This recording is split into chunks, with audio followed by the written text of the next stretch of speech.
New at 6, neighborhood flooding problems. Residents in Ardsley Park are frustrated over drainage issues. Our Danae Bucci investigates what's being done about it.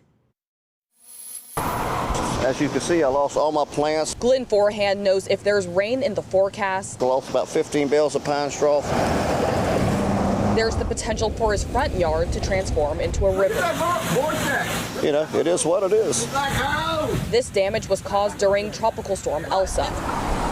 The Ardsley Park resident has lived in this house for more than a year, and the flooding has gotten to be too much. It's always been like this. It's never changed. That's been a long time.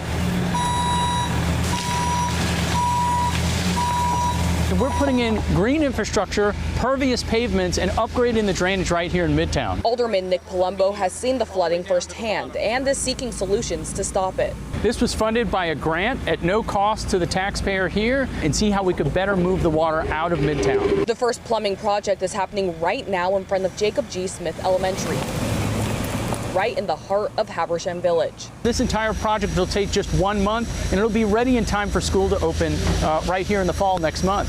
Alderman Palumbo says the principal has already seen drainage improvements. Well, we'd like to see this implemented in other places where we experience localized flooding, because the impact is much less and you can deal with it right where it's happening. And as we head deeper into hurricane season, that would be good news to Forehand. It's getting to the ridiculous. And our Danae Bucci joins us now live. And Danae, tell us, where do they get the money for this project?